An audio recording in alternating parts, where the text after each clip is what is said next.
And welcome into Drawing a Crowd, the business of sports tourism. Our monthly visit into the world of sports tourism in the state of Maryland. I've got the executive director of the Maryland Sports. That's Terry Hasseltine. How are you, Terry? I'm doing great, Stan. It's good to be back this month. How's your summer going so far? Now that it's cooled down a little bit, last few weeks were a little hotter than I anticipated, but, it doesn't stop the action happening on the fields and in the courts around the state of Maryland. So we're excited. All right. After we kick it around for a few minutes, we're going to have a guest. Yes. One of your partners in Team Maryland. Yes. From Prince George's County. She's the president and CEO of Experience Prince George's County. Leslie Graves. Tell us a little bit about Leslie. Well, Leslie's dynamic. She's well entrenched into the environment around Prince George's County. She has a great team behind her that are helping us. She tag teams on everything that she does, so she really fits the essence of being a true team player. And we work very hand in hand in tandem on making sure that we identify great opportunities in Prince George's County. While we also focus in on the state. And like I said, she's a collaborator. So we win-win no matter how we partner with Leslie and team. The success of what you do in the state of Maryland wouldn't exist without Team Maryland, would it? No, I mean, at the end of the day, we're a small, nimble office, in the warehouse at Camden Yards, and you're very nimble. I've seen you play basketball. Yeah. So I mean, at the end of the day, it's having partners across the state, keeping our pulse on what's going on, getting a pulse on what's going on in each one of their individual environments. Because what's good for Wycomico, Worcester, and that area is not the same needs that Prince George's, Montgomery County, and then you go up to Baltimore, and then the Northeast and the West part of the state. They're just all these different needs and demands on what's happening in the sport tourism space. So we lean on and look to our Team Maryland partners to be right there, solid footing with us so that we can make sure that we're moving Maryland forward through sports. All right. I'll be talking to Leslie Graves. I wanted to show you this. Governor Moore sat down. I appreciate your help in obtaining Governor Moore for a sit-down, talk about sports. Your thoughts on the interview, and was the governor happy as far as you know? Well, I know he was pleased because I saw him shortly after you did the interview at another event on Johns Hopkins campus, and he got done talking about how he got a chance to talk sports and got a chance to talk about what we do in the Maryland Sports Commission and the like. And so he was grinning ear to ear, which is a sign that we've done something right and we've done something good. So congratulations to you and your team for putting that together, and having a champion in the Capitol building is always a positive for the movement of what we're trying to do through sports tourism. So appreciate PressBox, providing that opportunity. And he made us make one promise. He said that this is not the only time. He says, grab me for a show, grab me, come back again, and all that. He really likes talking sports. Oh, he does. I mean, at the end of the day, he is a sports enthusiast, in his own rights. He has a family that's, highly engaged in sports as well. So having his enthusiasm as a leader in the state, as well as, supporting what we do through sports and the like, is just, it's a huge, pleasure to be able to talk sports whenever and wherever I need to, because he likes it too. I have to give credit to our cohort here, Glenn Clark. He asked the question and got a great answer about how his sports experience helped him develop as a leader, and it was a fascinating answer about what the coaches there told him, because he was late to football. Yes. And he was told, look, you're not going to learn as much football as the people you play against. This is when he was at Hopkins. Yep.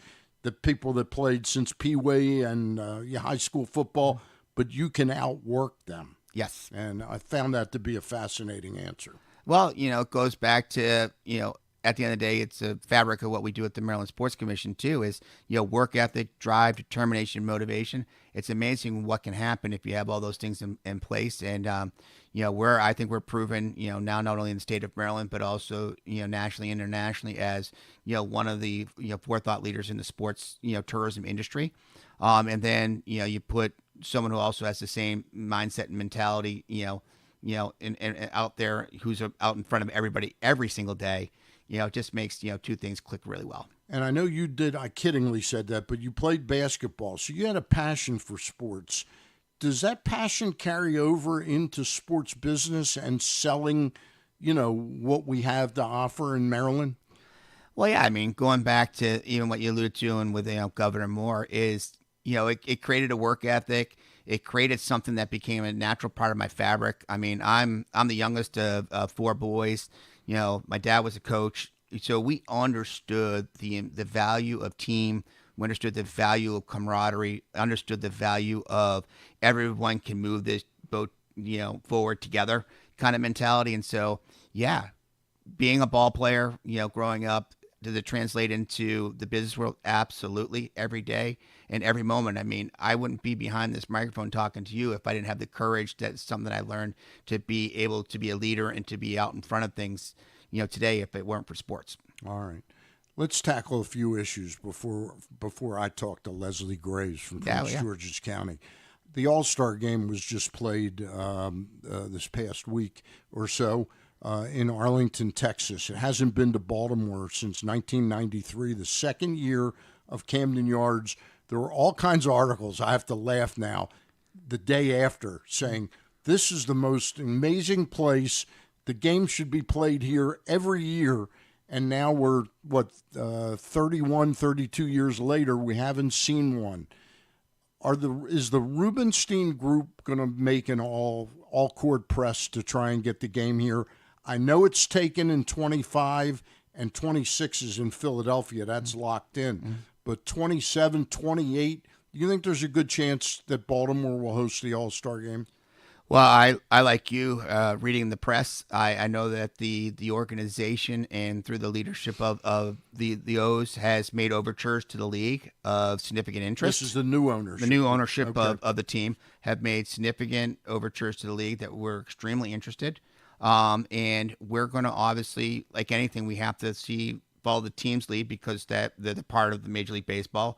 And then work in concert with them to make sure that when they say thumbs up, that we can put the right package together to put in front of Major League Baseball to ensure that Baltimore's ready, Maryland's ready, and the entire region's ready, because it's an awesome event to have, but there's so many ancillary events that go in and around it, and we got to make sure those assets are in place too, and make sure that because of timing and the like that we've make sure that all that stuff is available to the All-Star game when it's ready to come to Baltimore. You mentioned timing. Mm-hmm. Is 28 more realistic than 27 in terms of when this initial $600 million that the Orioles have access to gets spent and there are changes there at the yard? Mm-hmm. Is that when you think it would be the best time to debut those changes?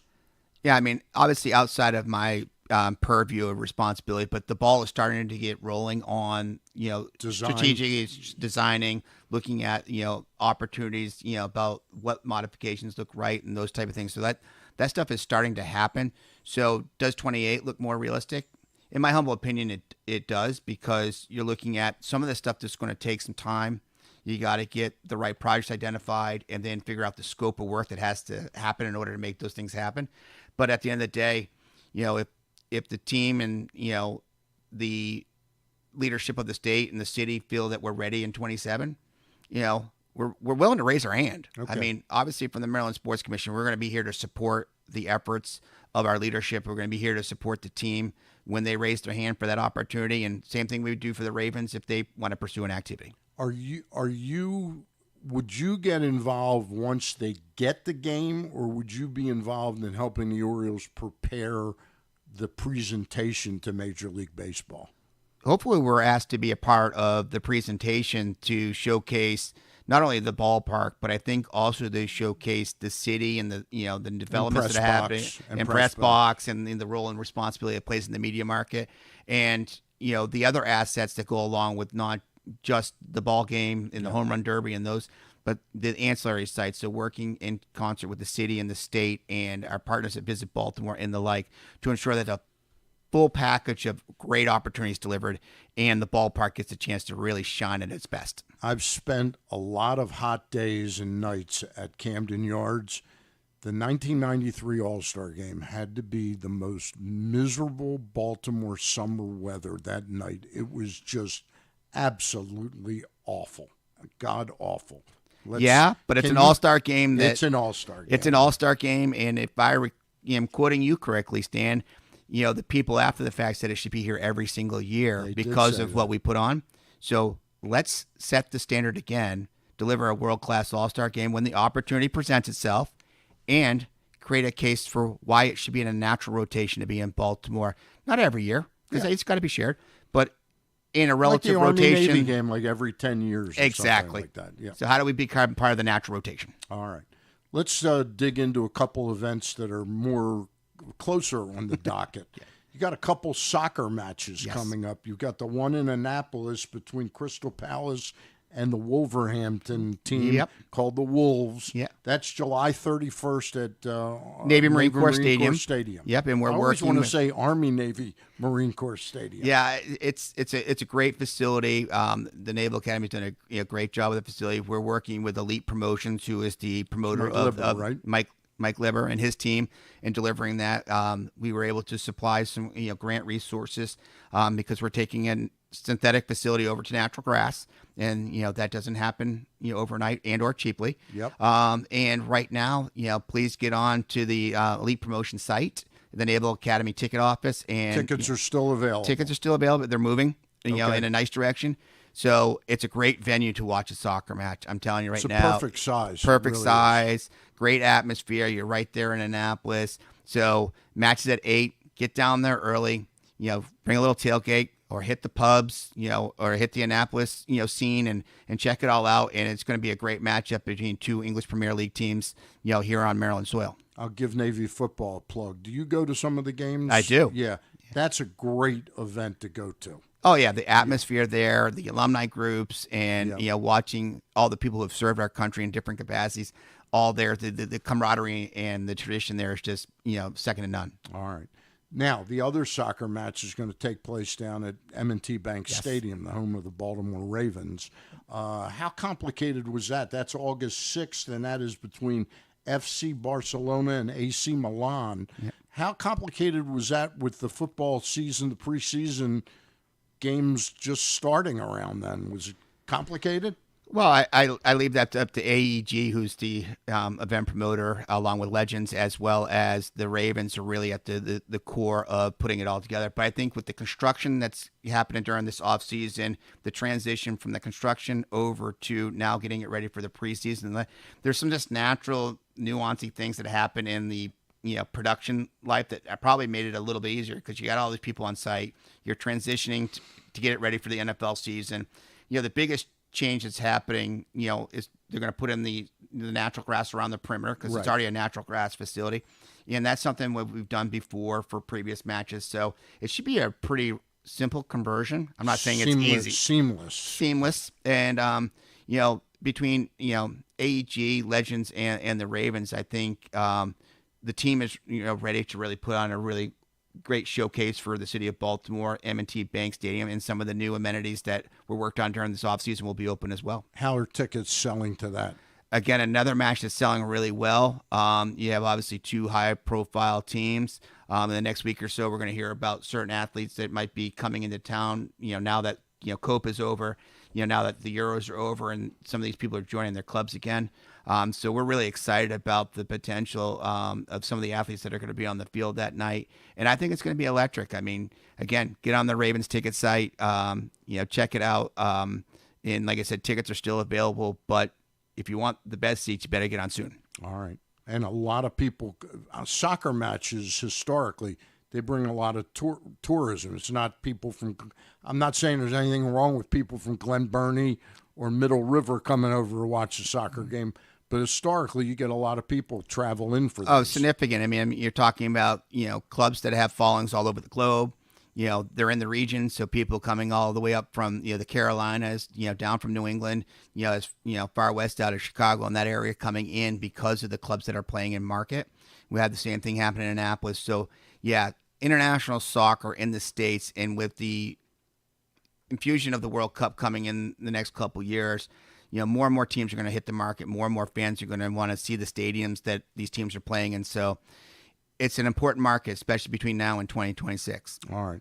Let's talk a little bit about this event taking place down the Eastern Shore, the USSS, 3 S's, yes. USSSA Eastern Regionals Women's Softball, Yep. Ladies Softball, Wacomico, Worcester, and Ocean City. Yes. Tell us a little bit about that. So this is an event that's been around that region of the state for many, many years.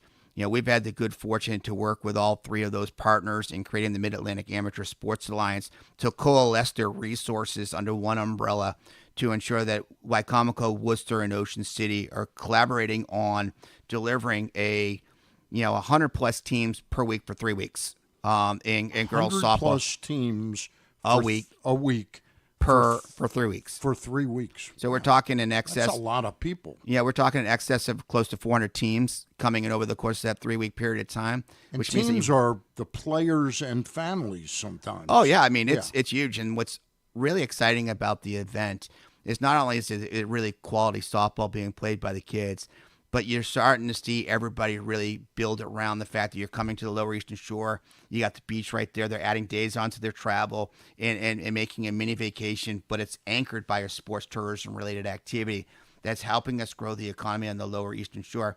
So when you put Wicomico, Worcester, and Ocean City together, that demographic together becomes our largest market segment when you talk about hotels, territory and the like. So they become their own rightful destination. So between the USSSA World Series being here, week 2, this week, third week next, followed by the Governor's Challenge and Mawa Wrestling and these they have figured out a model that allows them to draw some of the bigger tournaments that you would most likely see in a suburb of a major city, i.e. a Chicago or something like that. But they've figured out the niche of sports tourism down on the Lower Eastern Shore, and my hat goes off them because what they've done down there is at the core and at the foundation of why sport tourism is so important and why we've been able to grow the market the way we have over the last decade or so.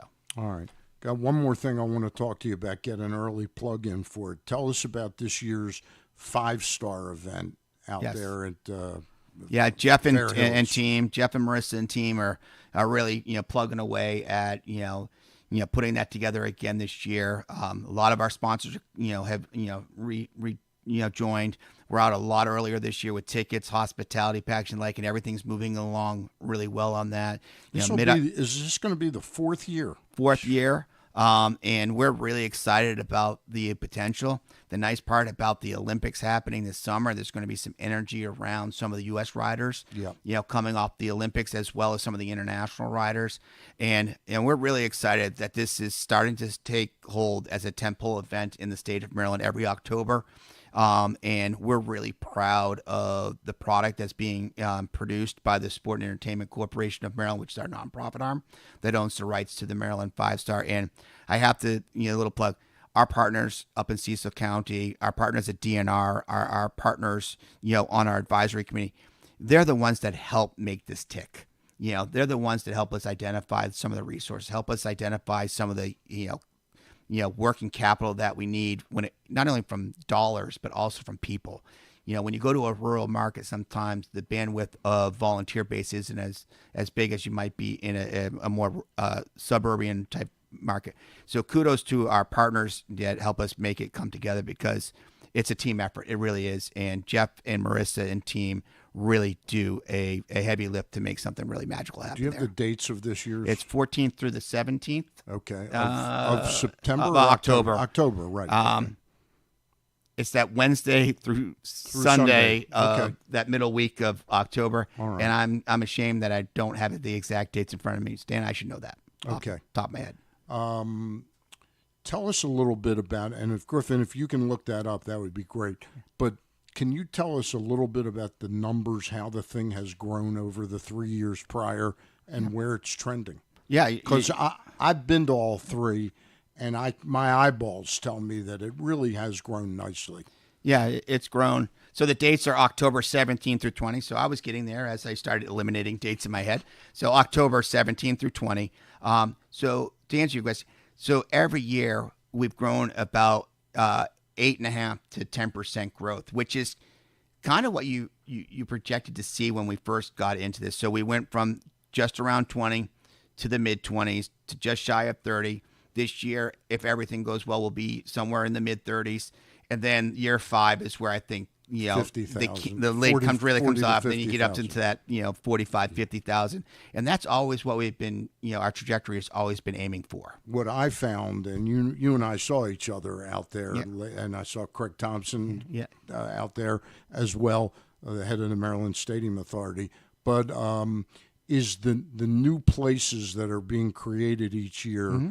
that are sponsor opportunities, but places for people to observe a piece of the race. Yeah.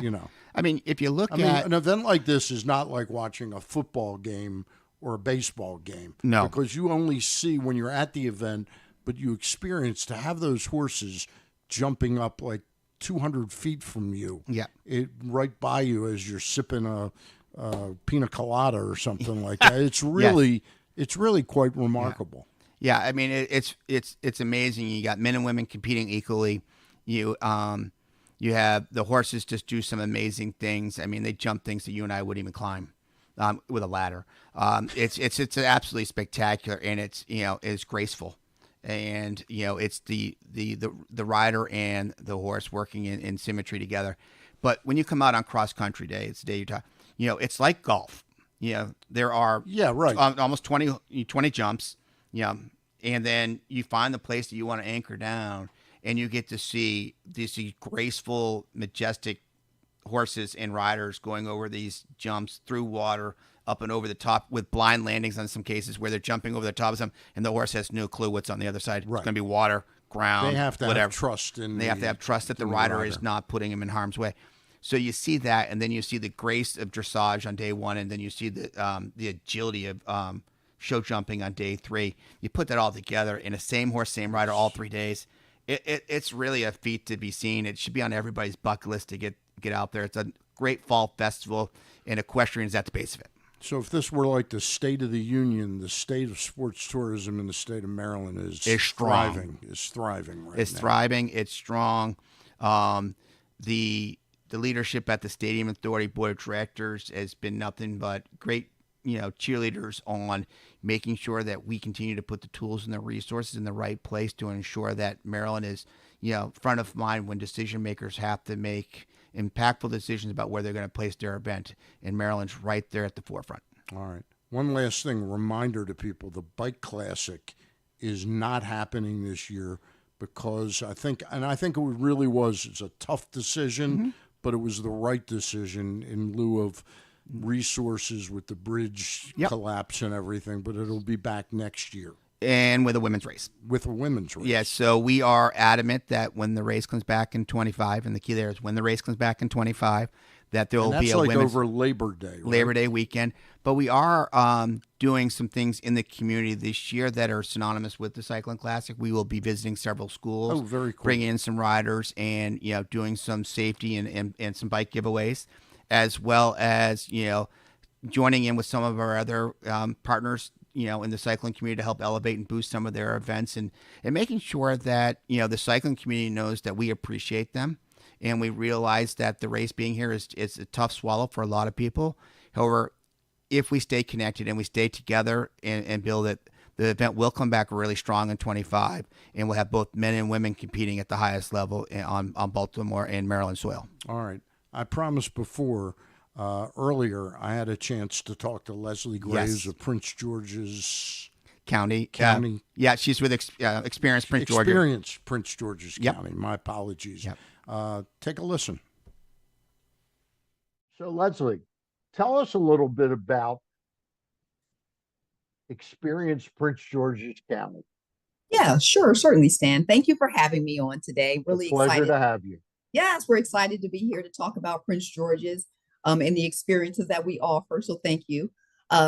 Experience Prince George's is our destination marketing organization for our county. We are a nonprofit, and our mission and purpose is to drive visitors into the county to experience conventions, leisure opportunities, group events, and of course, what we're going to speak to today, sports.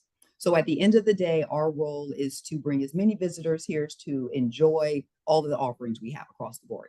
So before you started working with Team Maryland, I don't know how long you've been with Experience Prince George's County, but what did the county do prior to working with Team Maryland to try and coordinate and promote events in the county? That's such a great question.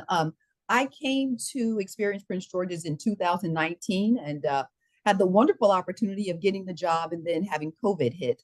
Okay. Yeah. But I will say to you that prior to that, the structure of Prince George's has the luxury and the blessing of a variety of sports locations that are owned and operated by our Maryland National Capital Park and Planning organization. And so what I would say to your question is the sports were being organized mostly through them. There was sports tourism happening, not at the level that it needed to. The Sports Commission itself did its best to work as closely with them as possible. I think that as Experience Prince George's was able to get to the table in 2019 and then went through COVID. But then after that, that period of COVID actually allowed us to think through how we could work together better. And on the back end of that, what's come out is a partnership that is not just park and planning, but it's now park and planning, Experience Prince George's, and the Maryland Sports Commission. So it's really changed the strategy of how we approach as opposed to these individual pieces. Having Team Maryland, being a member of Team Maryland, I've talked to Terry at length sometimes about it. We try on this podcast to have different team members on like yourself. How has that changed the profile of the events? Yeah, well, going back again to around the time that I started, we also had a new county executive around that time. And she really ran, part of her platform of running was that she wanted to see more sports, more coordinated sports opportunities coming into the county, and a better reach about how we went about it. And so with that, we asked Terry to join the Experience Prince George's board of directors. Okay. And that began a relationship and a strategy that has really turned a corner for us. And I know you're gonna ask me, we were talking before we went live on the podcast about the Turf Wars kickball. Sure, that's a prime example of something that had never existed, that probably would not have been thinking about Prince George's had we not had a county executive with a vision about sports, and then the right entities that could come together to make it happen. And Terry and the Sports Commission has definitely been critical in that. Yeah. It's amazing the draw that sports is able to do in terms of creating events to bring people into the county. I'm not asking you exact figures, but how many people do you think attended an event like that? And when I say attended, I don't mean like going to a Ravens game and there's 50,000 people at the event, but how many people does something like that bring in that spend money in your county? Eat meals, stay at hotels. Absolutely.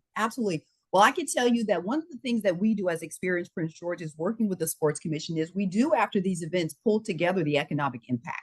Because that event just happened a couple of weeks ago. I don't have those numbers for you right now, Stan, but we can certainly get them. And Terry will have them as well. But I can tell you that Turf Wars is and was 2 weeks ago the largest kickball tournament in the country. It was 60 teams. They came from as far away as Oregon, Texas, California, Florida. So these were people traveling. We actually had a very, very small number of teams that were local. We are glad that we had a Maryland team. We obviously want to be represented, but the goal of sports tourism is to drive your economic engine through bringing in folks to enjoy your hotels, to enjoy your special event venues, to eat at your restaurants, and so on. So 60 teams with somewhere around, 15 to 20 people per team, their families. Yep. The travel that it took, the airplanes, the airplanes, the trains, the cars, the Ubers. So when you start thinking about that, they play all day, they go party at night, and come back the next day. It was a 2-day event for those champions to come back. So I will get you those numbers, but I can tell you it was a significant impact. And most importantly, our local retailers feel it and see it. Yeah, that's true. Yeah. Tell us a little bit you had recently had the kickball tournament. You've also got the Scripps National B. Is that coming up soon? Scripps just happened a few months ago, so we do host that every year. It's an exciting event. It is part of this country's history. We love to put forward our best and brightest young people that tell us everything about where our future is going. That is an event that has historically been held next door to us in Washington, D.C., and we are glad to say that we've been hosting it for the last several years at our convention center, the Gaylord National Convention and Resort. Um, so that one will keep going. But I can tell you, sports for us has such growth potential, not only here, but internationally, nationally, regionally. And we are doing everything we can to take advantage of what we can locally by working with Team Maryland and the Sports Commission. And of course, you've got the universities in the area. Absolutely. At Bowie State, I know one of the big members of the CIAA. Tell us Yes, a little bit about some of the events that go on in the colleges in Prince absolutely. George's County. Our colleges are such an integral part of our sports world, right? We have the luxury of having the University of Maryland, a Big Ten school.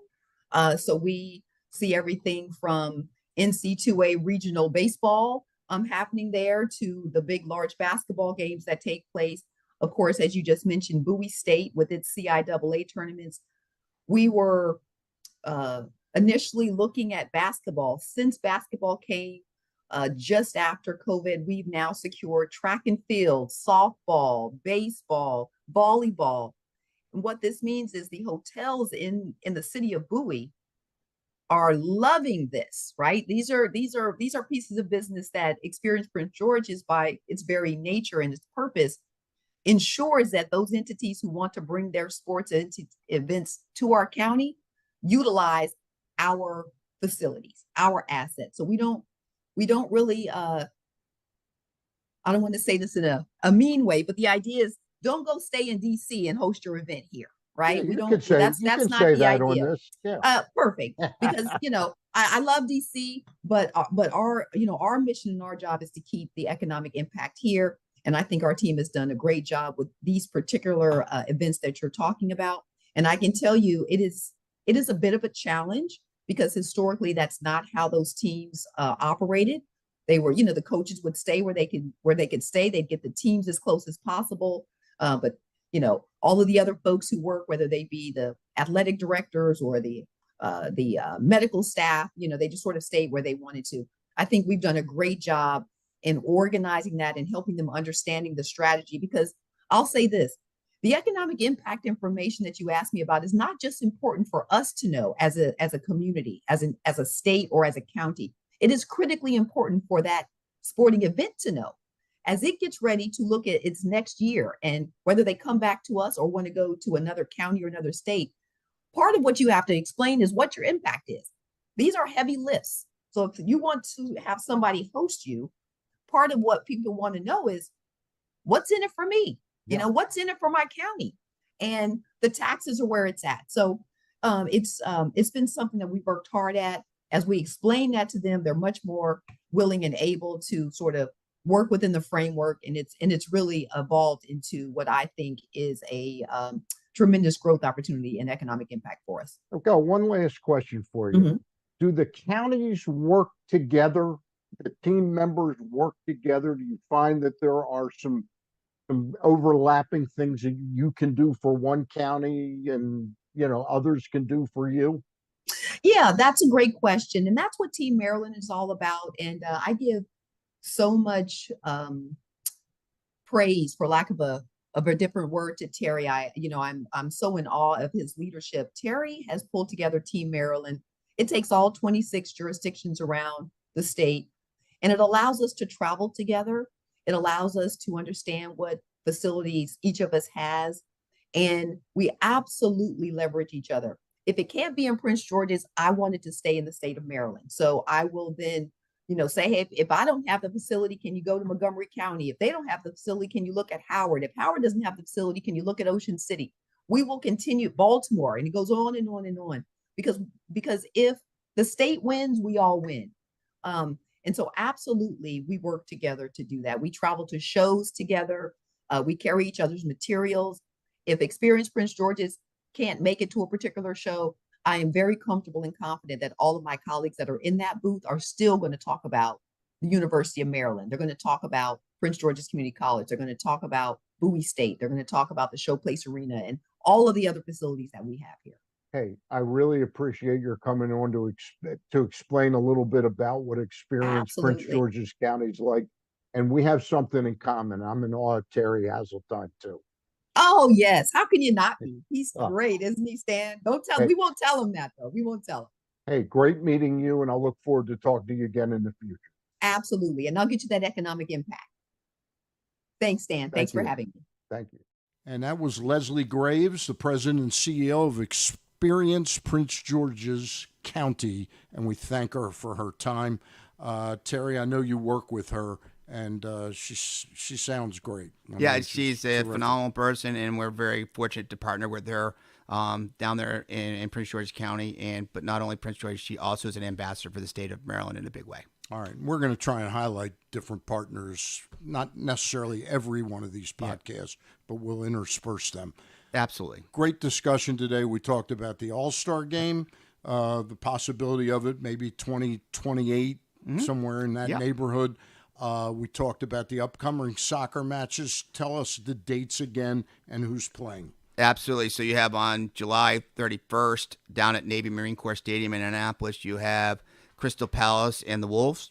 And that's Elite Promotions, right? That's Elite Promotions. And then you come back on the 6th of August at M&T Bank Stadium. You have FC Barcelona versus AC Milan in a significant international soccer friendly there at M&T. More to come on that here in the coming days. Okay. And I know you got the USSSA Eastern Regionals down in Wacomico, absolutely, Worcester, and Ocean City. Yes. Week 2. Week 2. Yep. Okay. And one last thing, the Olympics in Paris. I know your schedule was too busy this year to be able to go over there. Is that normally a place and an environment that you could get some discussions about things going, or it's not vitally important?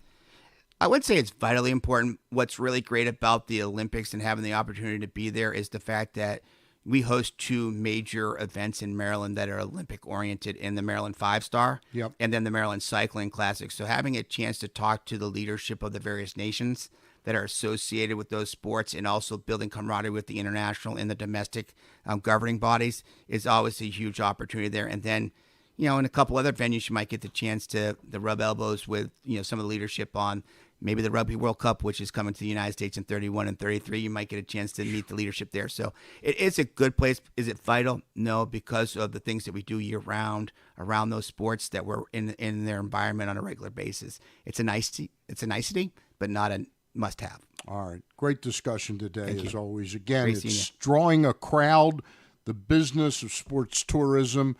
Terry Hasseltine is always at the center of this podcast. I'm Stan the Fan Charles of PressBox and PressBoxOnline.com. We'll see you again soon.